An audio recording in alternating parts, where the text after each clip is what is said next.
There's definitely, what I've noticed in these realities is there's different laws that govern it. So there's laws that govern this world, and then when you start to get into these other planes, there's different laws that govern those planes. So in different outer body experiences, time and space really doesn't exist, and you can jump from point to point very easily. Well, that's interesting, because I think our evolution is about becoming familiar with those other laws of reality, and when we can assimilate that, that could be a shift in our whole cultural understanding of who we are and who they are. And I would just call myself an experiencer, and what I was told is that there's millions and millions of people on this planet right now that are just like me, and that each generation coming up is going to be more and more sensitive to this type of awareness. And this is what we're seeing with the star children and the crystal children and indigos. Thank you, Jason. Yeah. So there was a 22-year-old Robert Perella wanting to be a musician, I suppose, and just, you know, not aware of anything. There he is, sleeping one night, and you're like hit over the head, aren't you? I mean, that's, I don't think they're doing that anymore in the same way, but tell us your experience. Well, last night I was very honored to receive, on behalf of Robert O'Dean, the Lifetime Achievement Award. And I thought it was very poetic because it was 40 years ago in May of 1978 that I met him at what was the very first UFO conference, really of its kind. It was put on by J. Allen Hynek. There was a young Richard Hoagland there. Nobody knew really who he was. There was, at that time, hardly. There was the Hertacks were there, and there was William Shatner and a few others. And then J. Allen Hynek said, well, you know, what happened? And there was only about 20 of us there, maybe, and I was 22 years old, and I was in the Nevada, California mountains, right there where Lake Tahoe is, near actually Heavenly Valley of all things. And in the middle of the night, I was startled by the fact that the ceiling had opened up, and there was suddenly an arcing storm that looked like a hurricane of light that came into the room, and then what came down into the room, what looked like three astronauts, about 8.5 foot tall. You can see this poster here. They suddenly, I started to scream, and as soon as I started to scream, I went like that, and I was suddenly put into like a blue cocoon of light of some kind. And suddenly the side of the house dropped away, and there was this tunnel of light. I would love to tell you, you know, I went through the light, and it was so beautiful. That's not this story. This story is very painful, and I felt like I was on fire to the point where I was hurling through this light of speckled indigo, blue, violet speckles, and I really literally wanted, I felt I'm dying, I should die. You can't live in that experience. And then suddenly I was in a sphere, and I was just floating in this blue cocoon in some kind of sphere. I don't know, there was no one there to greet me, there was no aliens, entities of any kind. Suddenly hurled back through this light, and then hovering above my bed in this cocoon, and then lowered down onto the bed. And as I was lowered down onto the bed, suddenly these 8.5 foot tall, what looked like astronauts with silver spacesuits and visors and an antenna, looked about as thick as my thumb, about 7 inches tall off the top of their suits, went up, and the ceiling closed up. And I went into a state of shock. I didn't know what it was. And I threw up over the side of the bed. I eventually crawled across the floor to a little vanity that we had, a little bathroom, and I crawled up, and I pulled myself up on the sink, turned on the light, and suddenly and I looked in the mirror, what I saw was I was sunburned from head to toe, and I was soaked in like a honey material, like an oil-like material. I literally was in a state of shock. And to shorten the story, because we have much to get to, I went home, and I had moved into my, the next day I'd gone home. My father took me home. I didn't say anything about what happened. They just wanted to know, why was I so sunburned? And I thought I wasn't ready to even tell anybody what had happened.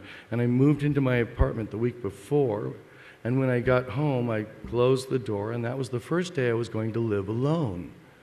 Because I'd always lived with either roommates or whatever, right? And long story short, I was just really confused about what this was. I was at the point where I was saying, it must be some kind of manifestation. I didn't know the word encounter. And then somehow I made my way to a little metaphysical bookstore in Los Gatos, California, and I saw there was a UFO, it was UFO magazine. And that it had a photo, actually a photo, taken by Jeff Greenshaw in Falkville, Alabama in 1973, a very crude photo, black and white. He had taken this photo, and it was in the magazine. And I looked at this and I said, my God, that's a lot what I saw. It's just missing the lightning, it's missing the suit being illuminated, it's missing the incredible brilliance and everything. I then saw there was an ad, and it says, the first UFO conference in San Francisco, California, at the San Francisco Airport Hilton. And I thought, they have a conference. There's actually going to be a conference on this kind of stuff?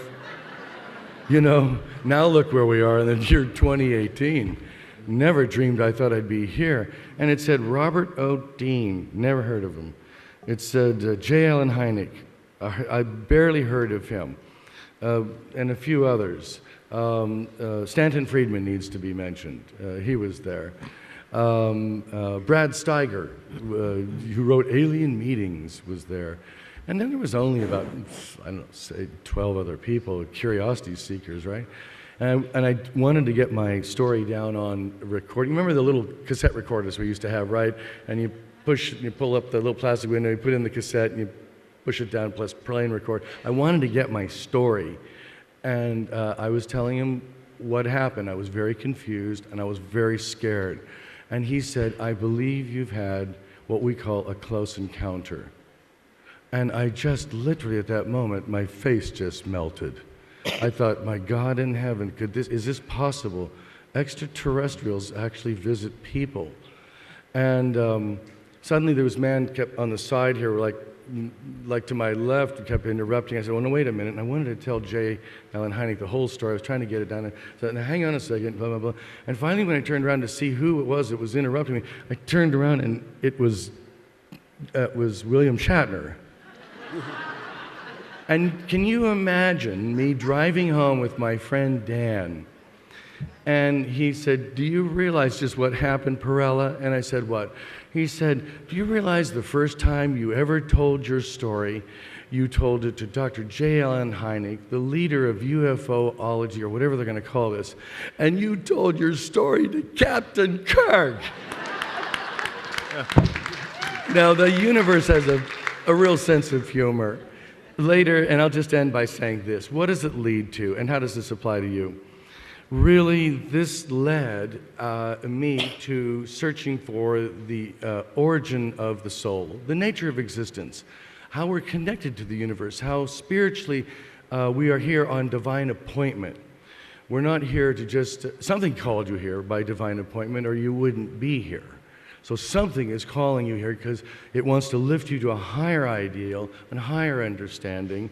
And I just want to say that I'm very, very honored to be on a panel with somebody like Whitley Strieber over here and Yvonne and all the panelists and everything, and Sasha and Alan, all of us up here. I mean, I never thought I'd ever be here 40 years later. And last night, I was a little teary-eyed at the dinner when George Norrie said to introduce me to accept that award on behalf of Robert O. Dean. And he needs to be mentioned here because he really was, he's still alive. He is in his, nearly in his transition, and he is the warmest, most wonderful human being that greeted me that very first day 40 years ago, as you greeted us with such warmth. And that we're here together, unity, to enlighten people. We are the way showers and the transition team. Thank you so much. Thank you. Thank you. Yeah, beautiful. I think we are the way showers. Whenever contact is made publicly, if that happens, we're the ones who are going to say, okay, slow down.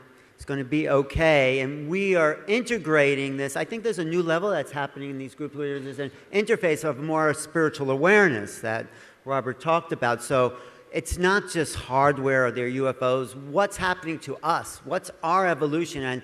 And in a sense, I think we're meeting them, not just they're meeting us. And this is where we're going. I think this really leads into what James Gilliland is doing at his ranch, is kind of making that connection on the land. You want to talk about that, James? Definitely. I think one of my goals is to bring a more awareness to the interdimensionality or the spirituality of UFOs. And I always say contact, comes with enlightenment. And I was on an extreme spiritual journey. I figured UFOs are real, but I wasn't really interested in them. And after a couple of near-death experiences and things of that nature, I was really focused on the awakening and healing of humanity, the earth, and process-oriented therapies and things of that nature. And I was building a retreat center geared for that. And I wasn't, the UFO part was not that big of a deal. And then they started showing up, along the way. And, in my interactions with the higher dimensional beings and the masters and all these other things that were going on, all of a sudden they started appearing. And, I felt their energies, and they were just so loving and so advanced and just beautiful beings, and very wise and very concerned for humanity and the earth and the direction that we're going. And so that has always been my focus, is the awakening and healing of humanity and the earth. That's the main focus. And I found out the only way to do that is to assist us in releasing the past. And that's our biggest problem right now. We have so much misinformation, so much disinformation. There's so much social programming. There's wounds and traumas and wrong conclusions from past experience, past life trauma, childhood trauma, all that. And the more we clear that away, the more we raise in frequencies. The more we raise in frequencies, the easier it is to have contact. The more we meditate, the more the veils come down, and the more you can connect with these higher dimensions and actually bring that wisdom from that dimension into this dimension. So we're all having experiences. I know Jason was talking about that. In our sleep, we go into that hypnagogic state, that in-between world state. And we're having all these incredible experiences, but we just can't bring them back into this level because the veils are too thick. Well, the more you meditate, you can actually take down those veils, and then it starts bleeding in more and more, and you're more aware of what's happening on the other dimensions. So we're all doing it, we're just not aware of it, and our eyes are picking up billions of bits of information and other dimensional information, everything, but our brain is choosing out of that what we see and what we experience. So it's a matter of bringing awareness to that we're already doing it, we just need to be aware of it, and we need to bring that information from these other higher dimensional experiences through into this world. And a lot of people, that's why you're here, a lot of you are already having those experiences, and the children are really tapped into this. It's amazing, what the kids come. So, I said in my talks and everything, I think the solution to turning this planet around is to have a council of grandmothers hooked up to a galactic council, and then things will start changing. We got to stop this old program. It's dysfunctional. It doesn't work. It never has worked, and it's a draconian. Thank you. Draconian grid. So the good news is this grid that we've been under, this draconian grid, is totally collapsing right now. It's being taken down, and a whole new grid is coming in to take its place. Thank you, James. Yes. Janet, I know it hasn't always been easy for you with your experiences, and how were you able to integrate them, and if you want to talk about. Well, I've done a lot of work myself. I work with Dr. Lesson, and what I've recovered through, that's good lead-in, through working with myself, and I've opened up my channels, my hailing frequencies, and I get downloads, and I recovered my story. So I made some notes here. First of all, I'm a lifelong experiencer going back to the crib. But when I did work, I realized that I made a contract and I agreed to come here. Probably all of us can get to that point where we remember why we come here and what our mission is. So I've recovered it. My experiences, once I've done the work on it, have been all positive. I had a perception at the time that may have, I made the determination at that point. That But you're saying your experiences were all positive now in retrospect? Is that in what retrospect, they're all positive. I had like a 12-year experience with a reptilian that came through a portal, and he kept trying to pull I thought at the time he's trying to suck my soul out. As I got older, I watched Harry Potter and the Soul Suckers and J.R.R. Tolkien and the Ring Race. But when I did the work on it, he was actually a reptilian, and they communicate in a different fashion telepathically. Their vibratory frequency is different, so it felt like it was violent. It felt violent, but I learned how to communicate with the reptilians, and now we've had a forgiveness. When I was writing about my episode, he came through me, and we were both crying. He said, a lot of times they'll come back to you later and say, we are so sorry that you were afraid when we encountered you, and we apologize, and so you can kind of pick up that thread and forgive each other. So through all this work and hypnotherapy and some psychotherapy, because there's trauma, a lot of experiencers experience PTSD, but you can work through everything. I recovered that. I agreed to come into this human avatar. I am a fractal of Nima, one of my variations of the theme of myself. We simultaneously exist in many dimensions, vibratory frequencies, physical bodies on many planets. We can recover these things, and then it becomes normal. It's like, okay, that's what's going on. And so I recovered that I'm a fractal of the Anunnaki goddess Nima, who is the mother creator goddess. I have a radio show called Aquarian Radio, and I interview hundreds of people that are whistleblowers, experiencers, contactees. A lot of the secret space program people are coming forward now. There are literally millions of people that are in the secret space program. I'm working on that story with a lot of other investigators and researchers. And let's see what else I got. I've been going astral all of my life since I was very, very young. I came in remembering many of my past lives. And I've had to integrate all this. You know, when you come in with TMI, too much information, you need good people along your life path to help you integrate and stabilize and say, I realize, like, I'm not crazy, so thank you, Whitney, for writing Communion, because you were a stabilizing force in my life. Thank you, Travis, for having She's your thanking you, experience, Whitley. because I saw it first time, live, and it really helped me integrate and say, I'm not crazy, this is going on, this is real. What I found out is I have hundreds, perhaps millions of children, and when people say that, I go, what? But if they like your DNA, they can combine you with everybody and everything.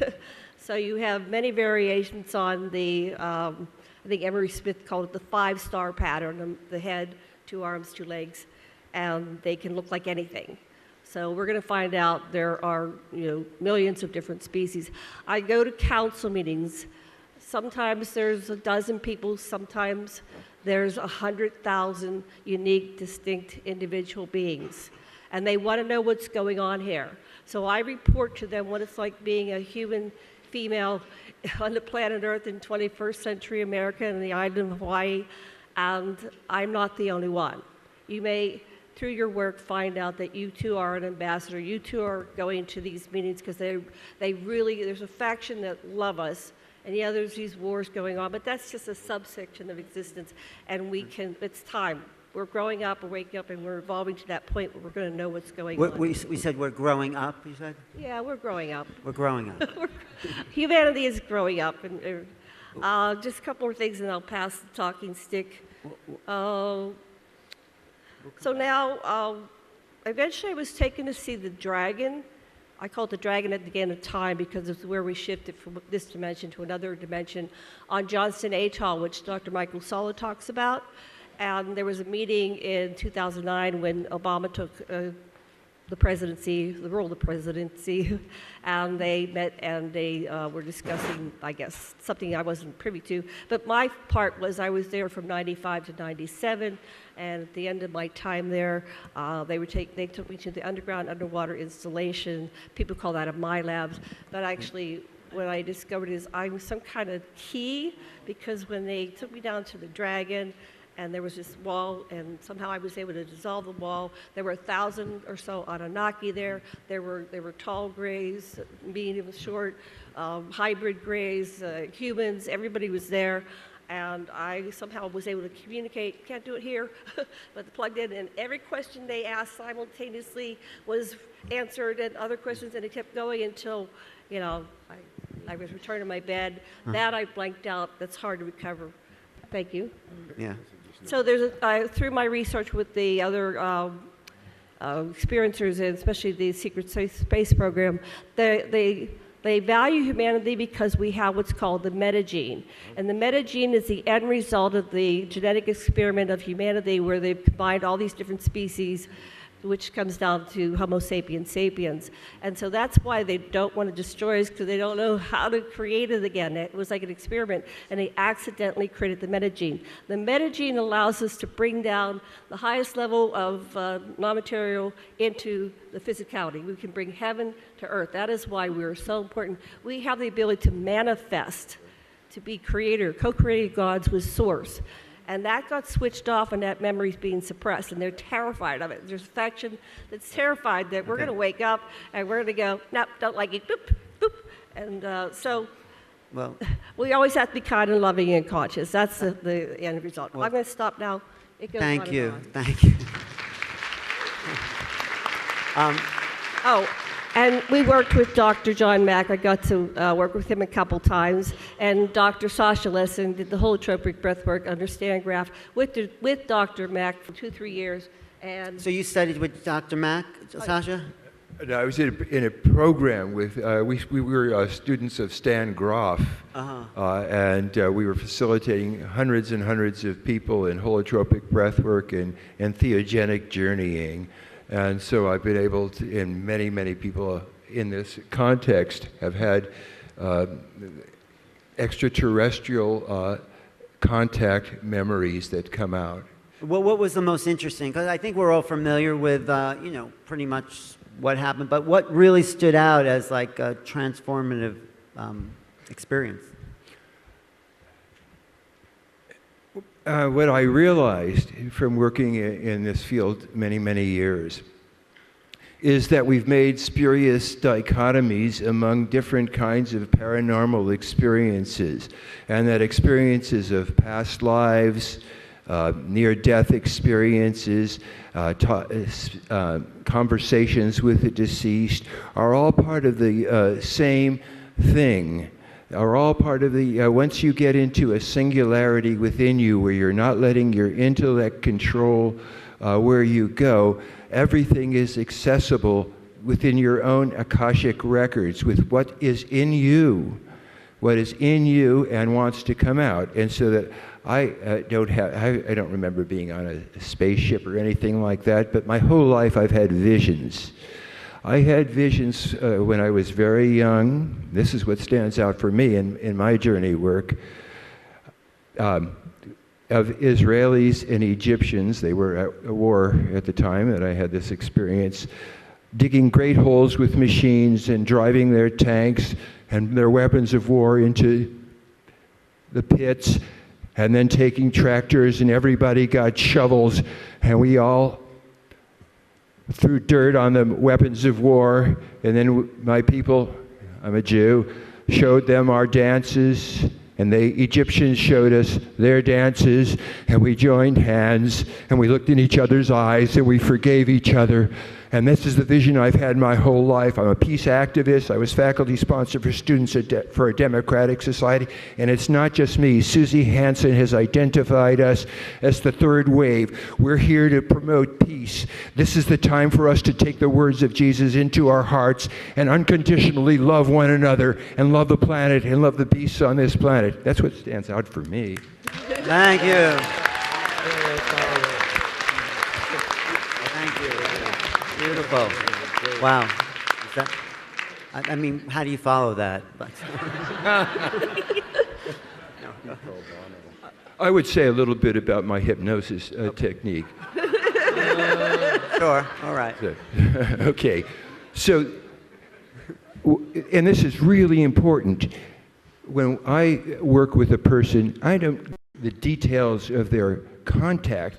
I'm going for giving them the ability to center themselves, to pursue their own health, to deal with their own material. So the first thing I do is I get permission from the parts of them that keep other parts private and internal. And I say, listen, would you come out, dominant subpersonality, would you, or voice, would you let this part come out to whatever degree? And if you don't like it, you can say, that's enough, sweetheart, don't go any further. But would you let that come out? And if that part, and you can interrupt any time, okay. And so then we start to talk to whatever parts want to come out, the vulnerable inner child. It's idiosyncratic. We don't know what's going to come out. And so I establish that a person can move in and out of these different subpersonalities before I actually do the regression in the part that experiences the contact, the contactor.